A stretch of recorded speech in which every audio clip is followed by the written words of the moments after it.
Let us drift back to a world long before antibiotics, before germ theory, and even before soap became widely accepted.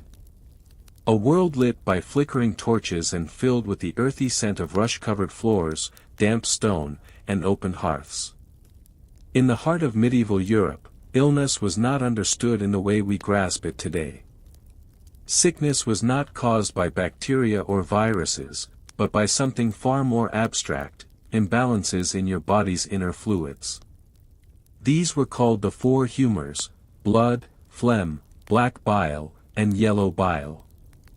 This idea wasn't born in the Middle Ages but was inherited from the ancient Greek physician Hippocrates, whose theories were absorbed and elaborated upon by Galen, the Roman doctor whose works would be gospel in European medicine for over a millennium. According to Galen, every individual had their own unique balance of humors. Your personality, health, even your destiny, all were governed by how these fluids behaved inside you. Blood was hot and wet, believed to originate from the liver. Too much blood and you'd be jovial, overly energetic, perhaps even foolish. Phlegm was cold and wet, associated with sluggishness and pale complexions. Black bile, cold and dry, made one melancholic, thoughtful, prone to depression. Yellow bile, hot and dry, caused anger and restlessness. It sounds strange, perhaps even comical now. But imagine being told by a solemn, educated physician that your persistent cough was due to an excess of phlegm, or that your sadness had nothing to do with heartbreak, but rather too much black bile in your spleen. Even today, we use echoes of these beliefs in our language. Ever called someone melancholy? Or sanguine? Or phlegmatic? That's humorism, whispering through the centuries. Physicians in the medieval period were mostly men educated at university. They were trained not in hospitals, but in libraries, poring over Greek, Latin, and Arabic texts. A physician's prestige wasn't in his bedside manner, but in his ability to recall and quote the great authorities of medicine. Their treatments always focused on restoring the humoral balance. Did you have a fever? Clearly, there was too much heat and moisture, best to bleed you or give you something cold and dry, like crushed coral mixed with wine. One might think of the physician's toolkit as a kind of culinary experiment. Remedies included concoctions of herbs, minerals, animal fats, and exotic imports like cinnamon or nutmeg. Recipes were detailed and strange. For example, to relieve a headache, you might be advised to apply a paste made of crushed beetles, goat fat, and clay behind your ears. But for most people, peasants, tradesmen, even minor nobles, calling a university-trained physician was costly and rare. Which meant that many relied on local healers, herbalists, or monks. Nonetheless, the framework of humoral theory remained deeply entrenched in all these practices. The obsession with balance also applied to food. The medieval diet was itself a kind of medicinal strategy. Foods were considered hot, cold, moist, or dry. Lamb was warm and moist. Lettuce was cold and wet. Bread baked over coals was drier than bread baked in an oven. People believed these qualities directly influenced the humors. So if someone suffered from too much phlegm, a cold and wet humor, they'd be fed garlic and onions to warm them up. Even sleep, sex, exercise, and emotions were considered part of the equation. A laugh might stimulate yellow bile. Too much reading in poor light could provoke melancholia. A sharp wind might chill the phlegmatic. But the centerpiece of treatment, especially for illnesses involving heat, inflammation, or fever, was bloodletting. Enter the leech, the medieval doctor's silent assistant. In medical schools and in practice, bloodletting was often performed based on astrological calendars. The moon's position in the zodiac determined when and where to let blood. Charts called zodiac men were widely distributed. They showed which body parts were ruled by which astrological signs. If the moon was in Aries, no blood should be taken from the head. If it was in Virgo, avoid the belly. For instance, if a farmer came in with a high fever and a flushed face, the doctor might decide to remove blood from the arm, not because it was infected, but because it would help cool the body.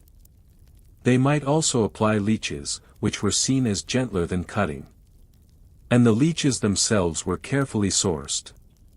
Apothecaries sold them, but good leeches, large, active ones, were highly prized. Imagine lying on a straw mattress while someone tied a tight cord above your elbow and carefully placed leeches on your forearm. You'd wait, still and quiet, as the leeches slowly engorged. Some doctors even collected the leeches after use and reused them, storing them in jars of water until they were needed again. It wasn't just blood that was removed. Purgatives were used to induce vomiting or diarrhea. Emetics made with bitter herbs. Enemas of warm water or wine, sometimes even animal bile, were delivered using long, curved syringes, often crafted from brass or carved bone. To the medieval mind, health was a constant act of balance. You were like a bubbling stew, constantly needing to be stirred, skimmed, cooled, or seasoned. Still, even the best physicians of the time knew their limitations. A wise doctor might admit, after much deliberation, it is in God's hands now. Faith played a central role in healing. Many diseases were seen as punishment for sins. Healing prayers, pilgrimage to holy shrines, or donations to the church were often prescribed alongside leeches and laxatives. If you were rich and falling ill, you might send for several physicians and have each give their opinion. They would arrive in long robes, carrying silver-tipped canes and small boxes of scented herbs to hold beneath their noses. Diagnosis involved not just listening to symptoms, but looking. Particularly at your urine. A physician might hold a flask of your urine to the light and examine its color, sediment, and even smell. This uroscopy was a highly respected art, and we'll explore that in much greater detail in the next section. But for now, as you picture yourself lying in a cold stone chamber with a fever, a few wriggling leeches on your arm, and the soft murmuring of prayers in Latin somewhere in the background, you might wonder. How did they make sense of what was going on inside the body, when they had no way to look inside at all? So then, you're unwell. Feverish. Aching. Confused. Perhaps you've been bleeding from the gums or coughing up something green. Maybe your stool has turned black, or you're seeing strange spots on your skin. You feel like your body is not your own anymore. And now, your family has summoned the physician.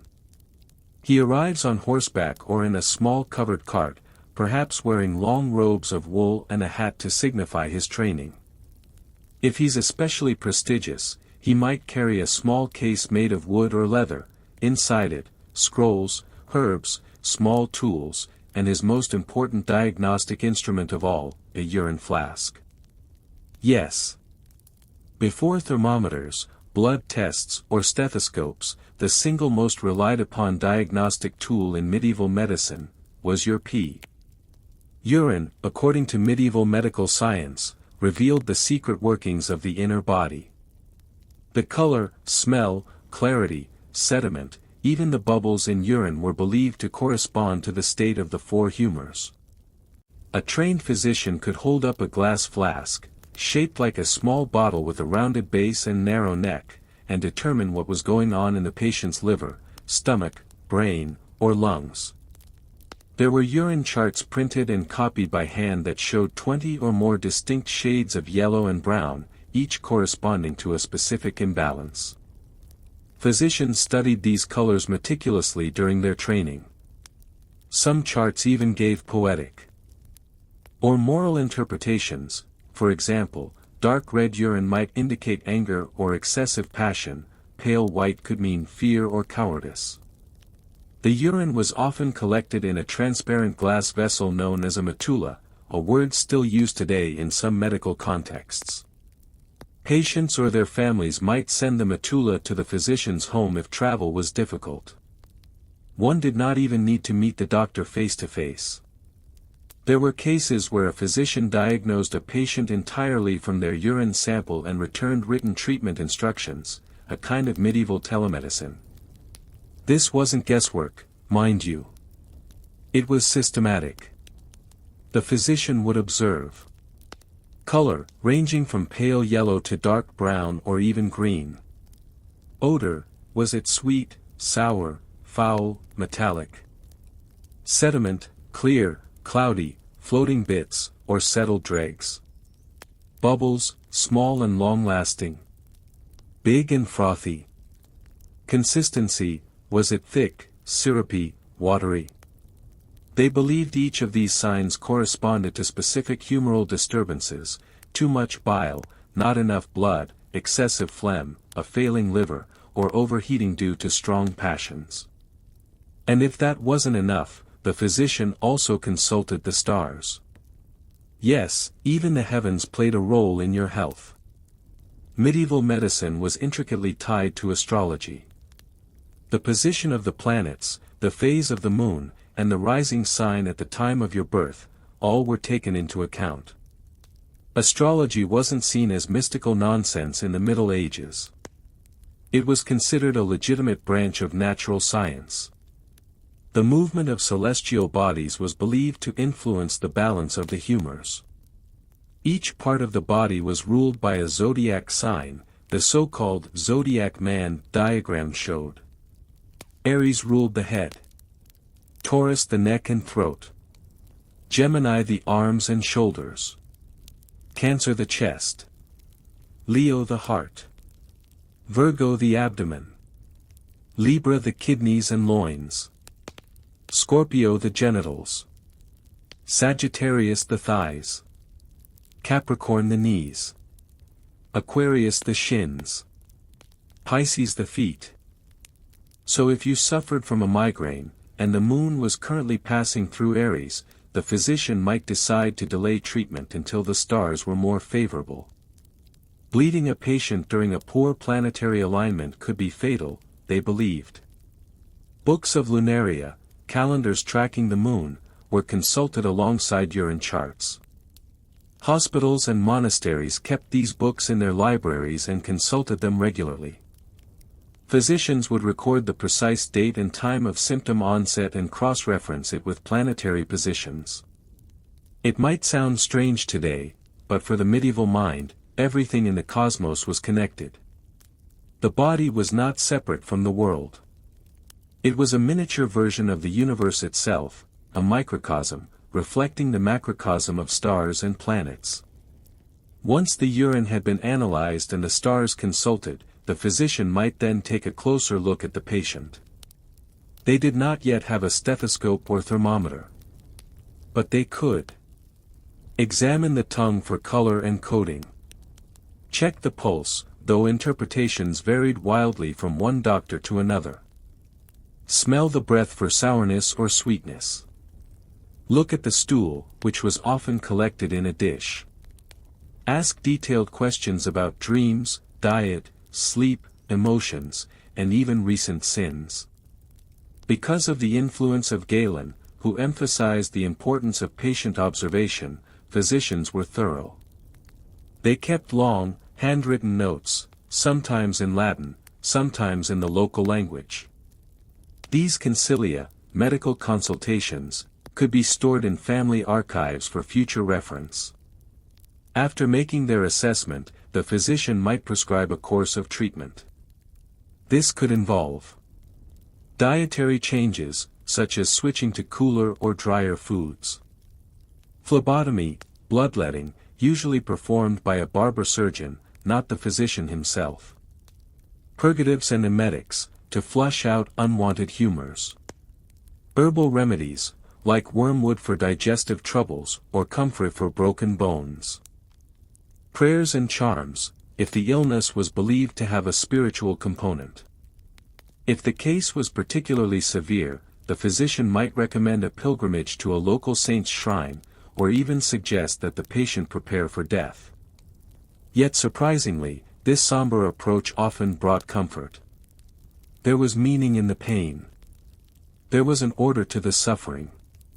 Illness wasn't random, it was part of a grand, divine, and cosmic design.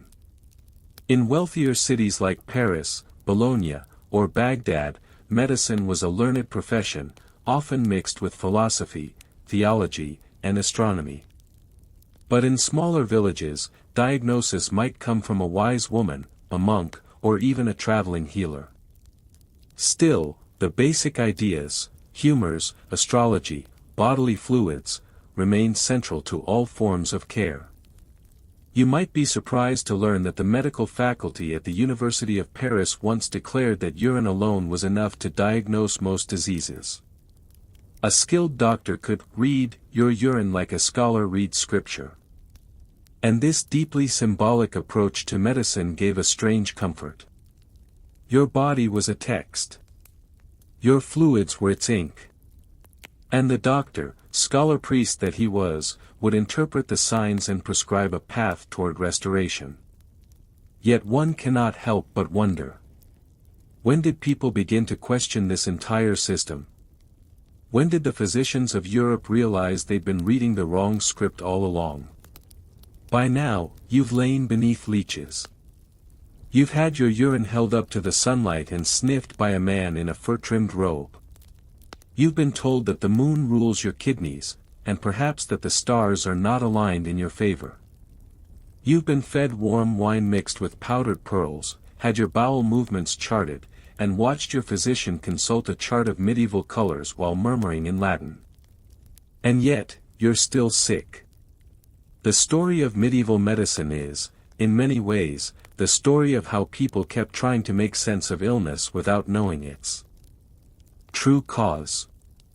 But what makes this history more than just strange and antiquated is the slow, painful journey that would eventually lead medicine out of the shadows of Galen, and towards something closer to modern science.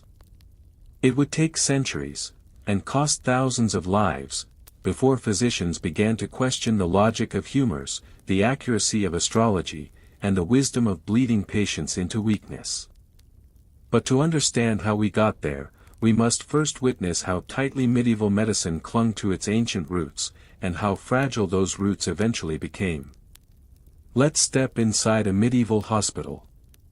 If you're imagining white coats, antiseptic smells, and rows of curtained beds, think again. Medieval hospitals were more like religious institutions than medical ones. Run by monks, nuns, or charitable orders, they weren't primarily places for curing the sick. Instead, they provided shelter, food, prayers, and a place to die in peace. Many patients in these hospitals were elderly, poor, or terminally ill. In fact, one of the main roles of the hospital was to offer spiritual healing, not physical. After all, if illness was caused by sin or divine punishment, the goal wasn't necessarily to cure, but to prepare the soul for the afterlife. A priest might be as essential to your care as a physician. There were exceptions. Some hospitals had surgical wings. Others specialized in treating wounds or outbreaks. But the idea of a hospital as a center of research, innovation, and hands-on treatment, that concept would not arrive for many centuries. So the question must be asked, what finally changed? The first cracks in Galenic medicine began to show not through direct rebellion, but through a quiet return to the human body itself. In the 13th and 14th centuries, universities like Bologna and Padua began to perform dissections on executed criminals. At first, these events were rare and highly ceremonial. A lecturer would read aloud from Galen's texts while a barber surgeon opened the body. If the body contradicted the book was still considered correct. After all, who was more likely to be wrong, Galen, the ancient genius, or a rotting corpse? But over time, students began to notice discrepancies. Galen's anatomical descriptions, based mostly on animals like monkeys and pigs, didn't always match what was found in human cadavers. Enter Andreas Vesalius, a 16th-century Flemish physician and anatomist.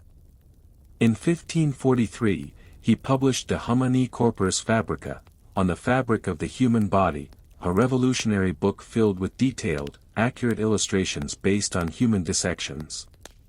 Vesalius dared to challenge Galen, pointing out dozens of errors in his anatomy. This moment marked a turning point. Physicians began to trust their own eyes more than ancient texts. It was a slow shift, but it had begun.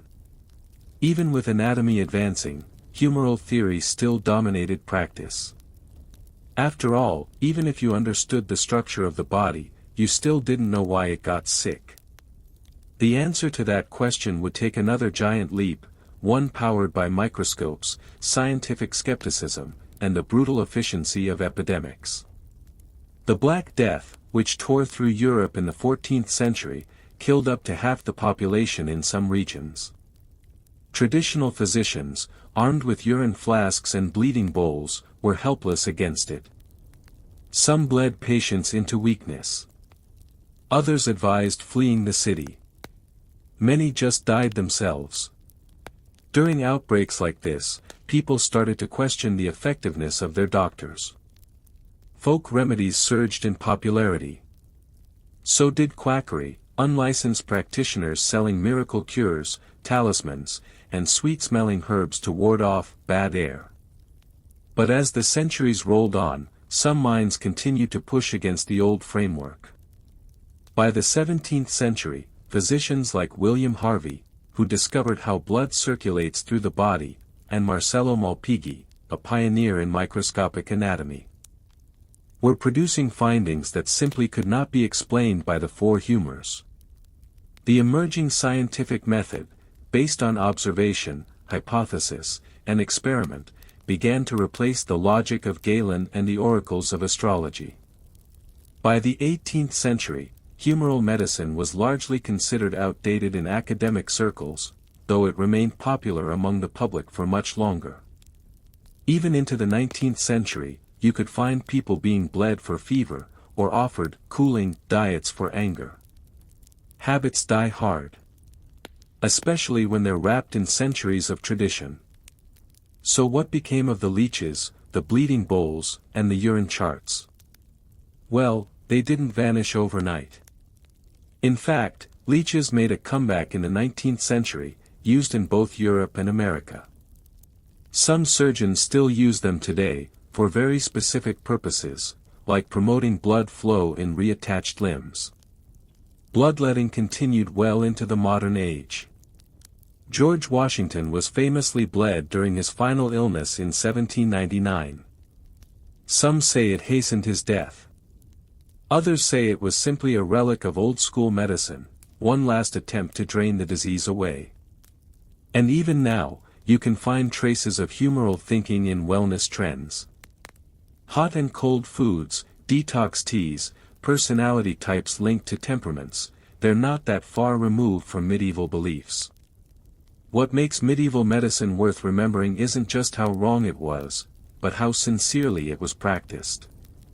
These physicians and healers were not fools. They were working with the best tools they had. They believed in the logic of the body as a system in balance. They built entire frameworks around that belief. They memorized ancient texts, kept meticulous records, studied stars, and watched fluids change color in the morning light, all in an effort to understand suffering and to ease it. Yes, their methods were primitive. Often harmful. Sometimes absurd. But their goal, to heal, was timeless. And perhaps the real lesson lies here: what do we believe now that will someday be seen as foolish? What practices, rituals, or assumptions in modern medicine will the future look back on and say, how could they not see?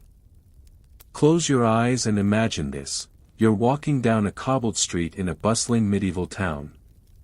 The air smells of wet hay, smoke, and something acrid, perhaps tanner's acid or the nearby fish market. People shout in several languages. Bells ring out from a church tower. Horses clop past. And above the door of a small, unassuming shop hangs a strange sign, a red and white striped pole. It spins slightly in the wind. You might think this is the home of a candy maker or a barber. You'd be half right. This is the workplace of a barber surgeon, the man you'd visit if your arm needed amputating, your head trepanned, or your boils lanced and drained. Yes.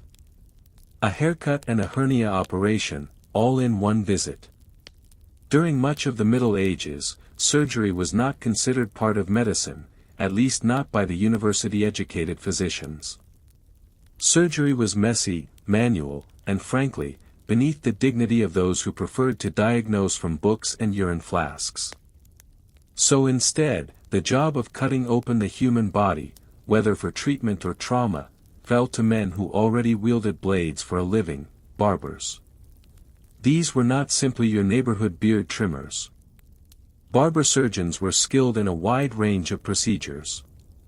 Bloodletting, tooth extraction, lancing abscesses or boils, setting broken bones, cauterizing wounds, amputating limbs, with or without anesthesia, trepanning, drilling a hole in the skull to relieve pressure or let out spirits.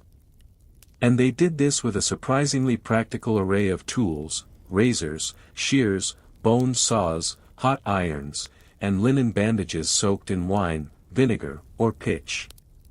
They also had access to herbal salves, though pain relief was minimal. Alcohol might help. So would biting down on leather. For larger operations, speed was essential. The best barber surgeons could remove a leg in under 2 minutes. Their workplaces were often messy, crowded, and loud. No antiseptic. No anesthesia. Just grit, prayer, and lots of blood. So why the spinning red and white pole? The story goes that the red represented blood, the white stood for bandages. The pole itself may have originated from the stick patients gripped during bloodletting, to make the veins bulge. After the procedure, the bandages were washed and hung outside, twisting in the wind, wrapping around the pole like a barber's banner. Over time, this became a symbol, and remains so even today. Now let's turn to something a little yellower. We've already touched on how medieval physicians used urine to diagnose disease. But they didn't just hold it up and guess. No, they consulted one of the most curious and strangely beautiful medical diagrams of the Middle Ages, the urine wheel. The urine wheel was exactly what it sounds like, a circular chart, often hand-illustrated, that categorized urine into numerous types. Some wheels had 12, others had up to 20 or more divisions. Each spoke of the wheel described a particular color, from pale straw to deep brown or even green. Odor, sweet, acrid, fetid, metallic. Sediment, floating, settled, cloudy, greasy. Foam or bubbles, a key indicator for liver or kidney issues. Associated disease or imbalance. A typical entry on the wheel might say, dark red, with thick sediment, an indication of excess heat in the liver and gall bladder, likely due to anger, fever, or overindulgence in wine. Physicians used this wheel like a compass. It told them not only what illness was present but what organ was at fault, which humor was in excess, and sometimes, what phase of the moon caused it. But here's the part that may surprise you, physicians weren't the only ones using the urine wheel. Local healers, monks, midwives, and even apothecaries often had hand-drawn versions tacked to the wall or tucked into books. Some wealthy households even kept them for reference, a kind of family health guide. There are records of patients bringing flasks of urine to an apothecary and being given treatment on the spot. In some towns, urine analysis was a competitive business. Who could read the pee best? Despite all this attention, most physicians never examined the patient directly. The theory was simple: the body lies, but urine tells the truth. Into this world of urine wheels and barber surgeons came a specter that upended everything: the Black Death. The bubonic plague, which arrived in Europe in 1347, killed between 30% and 60% of the population, depending on the region. In some towns, entire households vanished within days. The disease moved faster than diagnosis, and few treatments worked. At first, physicians did what they always did. They examined urine. They bled patients. They advised purgatives, powders, cool diets, or hot ones, depending on interpretation. Some prescribed crushed emeralds, dried toad, or a mixture of rosewater and vinegar. But when the plague kept killing, the fear became too much. Doctors began to flee. Priests followed. Even families abandoned their sick. Into this chaos stepped the most iconic and feared figure of all, the plague doctor. He did not exist everywhere, and he wasn't always called by that name, but his image is burned into historical memory: a tall man in a wide-brimmed hat, wearing a long black cloak and leather gloves, with a grotesque bird-like mask covering his face. Why the beak? Because they believed the plague was spread by miasma, bad air. The beak of the mask was packed with strong-smelling herbs like mint, lavender, or camphor to protect the doctor from infection. These doctors would enter plague houses, examine the sick, from a distance, and record death tolls. Some carried wooden canes to poke or lift patients' clothing without touching them. They became associated with death itself, not because they caused it, but because they were always nearby when it happened. Interestingly, some plague doctors were more public notaries than medical experts. They signed death certificates, wrote wills, and oversaw quarantine enforcement. Still, their presence came to symbolize hopelessness. If the plague doctor visited your home, your neighbors already assumed you were dead. And what of the barber surgeons during the plague? Many stayed behind. They had no books to flee to. Their work was practical, and in a crisis, practical skills were in high demand. They lanced buboes, painful swellings in the lymph nodes, drained abscesses, and applied poultices. Some even attempted crude surgeries, opening infected tissue to drain blackened fluids. In some cases, they survived. In others, they died along with their patients. But for those who lived, plague time work elevated their status. Suddenly, a man who could amputate, cauterize, and stitch was worth more than a university-trained man who had vanished with his scrolls. So here you are, in the midst of a collapsing society, clutching a urine flask, watching a beaked figure pass through the street, while a red and white pole twists gently in the wind. Do you feel hope? Or only dread? And perhaps now you wonder. In the darkest hours of medieval disease, why did the people trust anyone at all? It's easy to imagine the terror of waking up one morning with a headache and swollen glands, only to find, by nightfall, your neighbors are burying their children. Your town smells of smoke, vinegar, and rotting flesh. The physician has fled. The priest is too overwhelmed to offer last rites. The streets are empty, save for the haunting silhouette of the plague doctor. So in the absence of answers from the medical establishment, people turn to something older, something deeper, something that had comforted them long before there were barber surgeons or spinning urine wheels. They turned to faith. Medieval Europe was built on the bones of saints. In nearly every town or village, there was a local shrine, maybe dedicated to Saint Sebastian, Saint Roch, Saint Apollonia, or a dozen others, whose relics were believed to possess miraculous healing powers. These relics might be bones, teeth, hair, bits of clothing, or even a drop of blood sealed in crystal or metal. During outbreaks of plague or widespread sickness, these relics were paraded through the streets. Entire communities gathered to chant prayers, light candles, and plead for divine intervention. Saint Sebastian was invoked because he had survived being shot full of arrows. He became a patron saint against plague. Saint Roch was believed to have miraculously healed plague victims and survived the disease himself.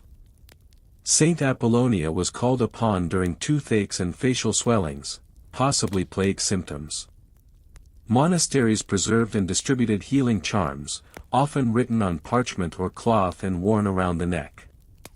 Some included snippets of Latin prayers, others drew upon ancient symbols thought to ward off evil spirits or miasma. Even physicians sometimes prescribed these charms. After all, if the humors were beyond rebalancing, perhaps the heavens could intervene. One of the most common forms of spiritual healing was the pilgrimage. If you were ill, or your family member was, you might walk hundreds of miles to a holy site. Pilgrimage was both a physical ordeal and a spiritual cleansing. Some hoped to be healed at the shrine. Others offered thanks for surviving illness. Wealthier pilgrims might pay someone else to walk on their behalf. Poorer ones walked barefoot, carrying only bread and prayers. During the Black Death, a particular movement emerged that blurred the line between medicine and religious hysteria, the flagellants. These were groups of men, sometimes women, who marched from town to town, publicly whipping themselves with leather cords or iron-tipped lashes. They believed the plague was divine punishment for humanity's sins, and that by punishing themselves, they could avert God's wrath. Their rituals were grim and theatrical. Marching in silence. Chanting litanies. Stripping to the waist. Forming circles in town squares and taking turns being whipped. At first, towns welcomed them. They seemed like holy men. But as their numbers grew, and as no plague disappeared after their visits, suspicion grew. The church eventually condemned the flagellants, fearing heresy and rebellion. Still, the idea remained, suffering could purify, and illness could be cured through sacrifice. Not everyone could afford a pilgrimage. Not everyone trusted in relics or rosaries. In rural areas, especially, people relied on folk healers, men and women who passed down remedies through oral tradition. These healers used herbs like sage, garlic, and feverfew. Amulets made of wolf teeth, carved bone, or blessed stones. Magic circles drawn in chalk or ash. Smoke cleansing with burning juniper, rosemary, or pine. Some advised burying toads under the threshold to protect the home. Others prescribed drinking powdered mummy, imported from Egypt and believed to contain life-giving properties. Yes, ground-up mummified corpses were actually sold in apothecaries well into the Renaissance. People also burned sulfur or tar to purify the air, carried posies of herbs in their sleeves or masks, and avoided bad smells, which were thought to carry disease. If a village healer offered you a brew of ground horn, rosewater, and dried snake skin, you drank it. Not because it worked, but because it meant you were doing something. And that was often more comforting than silence. Meanwhile, hidden in straw bedding, pantry corners, and granaries, the real agent of disease thrived, the rat. Or more accurately, the fleas that lived on rats. The bacterium Yersinia pestis traveled from rodent to flea to human. It didn't care about the balance of your humors, your star sign, or the saint whose name you whispered in the dark. It spread through the bite of infected fleas, through contaminated air in enclosed spaces, and sometimes through handling corpses. And yet no one could see it. Not even the most educated minds. The germ theory of disease would not be formally proposed until the 19th century. Until then, bad air, miasma, was the best explanation anyone had. So you shut your windows. You carried fragrant pomanders of clove and cinnamon. You lit incense. You kept a fire burning to stir the air. And you prayed. During plague outbreaks, it wasn't uncommon for towns to dig mass graves. Some cities ran out of space entirely. In London, Paris, Florence, entire neighborhoods were razed to make room for the dead. Doctors stopped treating patients. Families boarded themselves inside and waited. People began to write wills at the first sign of illness. Mortality inspired paperwork, and a booming business for scribes, notaries, and gravediggers. Artists painted danse macabre murals, skeletons dancing with peasants, nobles, bishops, and kings, showing that death came for all. Churches held memento mori sermons, reminding people that life was brief and full of suffering, and that one should prepare the soul, not the body, for salvation. And through it all, the spinning barber pole, the urine wheels, the burning incense, the flagellants, the charm sellers, the prayer candles, people still got sick. People still died. Which leaves us with an uncomfortable question. If medicine could not help, and prayer could not save, what made people keep trying at all? It was not just the beak. Yes, the beak was terrifying, long, curved like a raven's, stuffed with herbs and spices. But it wasn't just that. It was the presence of the plague doctor that chilled the air. When one appeared, it meant death was already there. These men didn't just treat the sick. They were hired to count the dying, document outbreaks, and oversee the logistics of mass mortality. They moved slowly, like ghosts, wrapped in waxed robes, gloves, boots, every inch of skin sealed off from the diseased world. They looked like death itself had dressed for work. But behind that mask wasn't always a seasoned physician. Sometimes, it was a failed scholar. A nervous apprentice. A man who needed the money, because plague doctors were paid handsomely, often up front, since most didn't live to collect their full wages. Let's look behind the mask. The long, curved beak wasn't just for show, it was part of a deeply flawed but earnestly believed medical theory, the miasma theory. People thought disease was spread through foul-smelling air, or bad humors, in the environment. So plague doctors stuffed the beak with fragrant herbs like lavender, clove, rosemary, mint, camphor-soaked sponges. The idea was that sweet smells could purify the air before it reached the doctor's lungs. Some even carried vinegar-soaked rags in the beak to kill the vapors. The beak was a portable air filter, centuries before modern filtration existed. The rest of the outfit was equally deliberate. Waxed canvas or leather cloak to prevent bodily fluids from soaking in. High boots and gloves to protect hands and feet. Wide-brimmed hat to signal medical status. Long staff, not for walking, but to poke patients from a distance. The staff also doubled as a defense tool. Desperate, panicked people weren't always cooperative.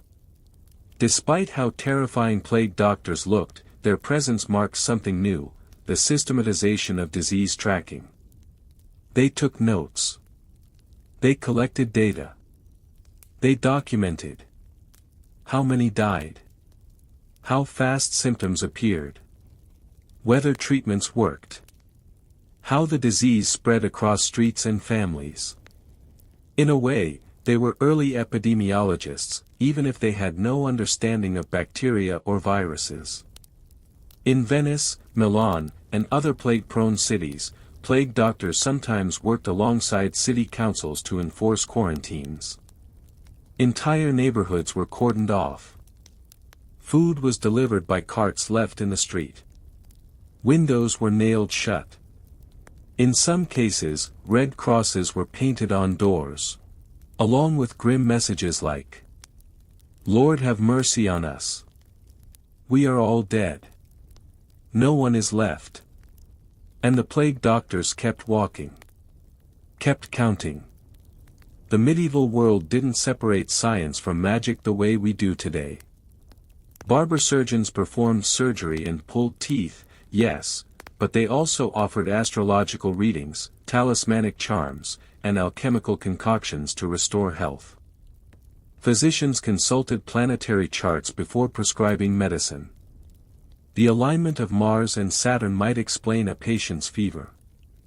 Common treatments included bloodletting, releasing bad blood to rebalance the humors.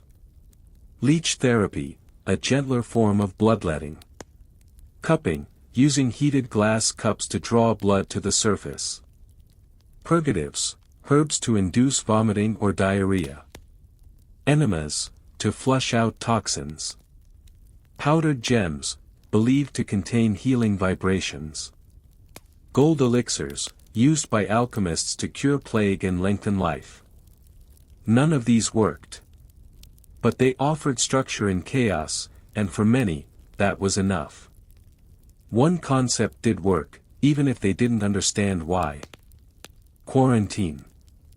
The word itself comes from 40 giorni, 40 days, the length of time ships had to wait offshore before passengers could disembark in port cities like Venice during plague outbreaks.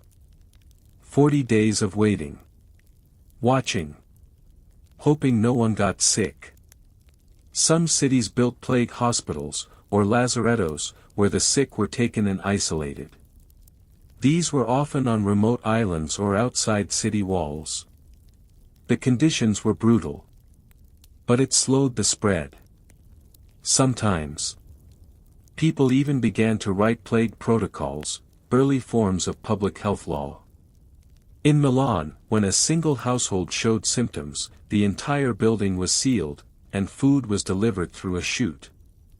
If someone died, the body was removed at night. Discreetly. Quickly, eventually, the plagues lessened. The Black Death never truly vanished, but it grew sporadic, smaller. Cities developed sanitation systems. Rats grew scarcer. Medical understanding inched forward. By the 18th century, the iconic beaked mask disappeared from European streets. It became a memory. A symbol of a dark era. A costume for carnivals. A haunting image in woodcuts and paintings. But the legacy of the plague doctor remained. He marked the moment medicine tried, and mostly failed, to protect a society unraveling at the seams. He was the bridge between mysticism and science, between the relic and the remedy, between the saint and the surgeon. Next time you see a mask, be it surgical, ceremonial, or symbolic, remember the beaked doctor who walked into plague-stricken cities with nothing but herbs and hope. And remember the millions who watched him pass by, knowing that behind the mask, no miracle waited. The year is 1380. You've been stabbed. Not fatally, not yet. The sword caught your thigh, slicing through skin and muscle like butter. Blood is gushing out. You fall back onto the damp earth, the battle still raging around you, and you pray that someone, anyone, finds you before the crows do. If you're lucky, a field surgeon is nearby. If you're really lucky, he's sober. But don't expect clean instruments. Don't expect anesthesia. Don't expect survival. Let's walk through what it meant to be treated on a medieval battlefield, a place where pain was certain, knowledge was limited, and doctors carried more saws than cures. If you were struck down in battle, the first treatment was often dragging you out of the way so you wouldn't be trampled by horses or hacked apart by accident. Field medics, usually barber surgeons or assigned healers, set up crude shelters behind the front lines. Often just tents or wagons. Inside, the wounded lay in rows. Groaning. Bleeding. Praying. There was no triage system as we know it today. No antiseptics. No gloves. The air reeked of sweat, pus, and open wounds. Flies buzzed constantly. If your injury wasn't immediately fatal, if your brain wasn't exposed or your guts weren't spilling out, you might get seen. Maybe. For most cuts, gashes, and sword wounds, the only goal was stop the bleeding. Quickly. How? Binding, a cloth tightly wound above the injury to slow the blood flow. Wadding, stuffing the wound with moss, wool, or old linen soaked in wine or vinegar. Cauterization, heating an iron rod until it glowed, then pressing it into the wound. The smell of burning flesh was common. Men screamed. Some passed out. A few bit down on leather or wood. Most just wailed. Pain relief options. Alcohol. Poppy tinctures, early opiates. Prayer. The goal wasn't comfort. It was survival, at any cost. Let's say you took a blow to the skull. Your ears are ringing. You can't see straight. Your thoughts are scrambled. Blood seeps from your scalp. A medieval surgeon might decide to relieve pressure using a procedure called trepanning, drilling a small hole into the skull. Tools included a brace and bit drill, chisels and mallets, forceps to remove bone fragments. This was done while you were awake. No anesthesia. No knowledge of brain function. If you survived, it was called a miracle. If not, well, you were going to die anyway, right? Shockingly, some people did survive trepanning. The bone would regrow over time. But many died of infection, seizures, or blood loss in the hours that followed. Still, trepanning wasn't seen as barbaric. It was seen as brave. A last resort for desperate men. Even if your wound was cleaned and wrapped, infection was the true enemy. Surgeons didn't understand germs. They believed pus was a healthy sign of the body, expelling bad humors. They would reuse bandages. Share bloody tools between patients. Wash their hands, if at all, in the same bucket used to rinse cloths. Common signs of infection.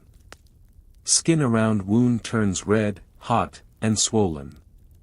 Fever and chills. Blackened tissue, gangrene. Foul-smelling discharge. There were no antibiotics. If gangrene set in, the only hope was amputation. Next section, we'll go inside a medieval surgery chamber, and see exactly how they removed limbs, made prosthetics, and dealt with the ghost pains that followed. Let's say your leg wound got worse. The bleeding didn't stop. The wound darkened and oozed foul-smelling pus. You developed a fever, then a tremble in your hands. Then came the blackness, creeping up your leg like ink in water. You were dying. And there was only one thing left to do. Cut it off. Amputation was not rare in medieval Europe, especially for soldiers, blacksmiths, and unlucky peasants caught in wool accidents. The tools of a medieval surgeon were simple but brutal. Amputation knife, to cut through skin and muscle. Bone saw, to slice through bone. Tourniquet, a leather strap to cut blood flow. Cautery iron, to seal the stump with fire. Hooks and clamps, to hold skin or arteries in place. Sterilization. No. Painkillers. Maybe a gulp of wine. Success rate. Grim. If your wound hadn't killed you, the surgery might. Here's how it went, step by step. You're tied down. Strong men hold you in place. A leather belt might be stuffed in your mouth to bite. Tourniquet is applied. Blood flow is cut off above the area to be amputated. Skin is cut. A deep circular incision through skin and muscle, often with a curved amputation knife. Bone is sawed. A fast, furious cut, the surgeon works quickly to minimize agony. Vessels are cauterized. A red-hot iron is pressed against the stump to burn closed your arteries. The wound is wrapped. Linen soaked in vinegar, wine, or herbs. And that's it. If you were lucky, you didn't die from shock or blood loss. If you were very lucky, the stump didn't rot. Survived the amputation. Now what? Believe it or not, prosthetics existed, crude, but clever. Peg legs, wooden posts strapped to the thigh with leather belts. Some had small iron feet or hinges. Hook arms, simple metal hooks or claws fixed to shoulder braces. Hand-shaped wooden replacements, often carved, not functional, but used for appearances. Spring-loaded limbs. By the late 15th century, some artisans made articulated prosthetics with gears and hinges. These devices were more about dignity than functionality. You couldn't fight again. But you could walk, stand, or sit without shame. Prosthetics were expensive, often reserved for knights or nobles. For the average peasant, a crutch or cane had to do. Here's something they didn't understand. Phantom pain. Men who'd lost limbs would still feel them. Fingers that weren't there would itch. Missing toes would burn. Arms that no longer existed would ache. No one could explain it.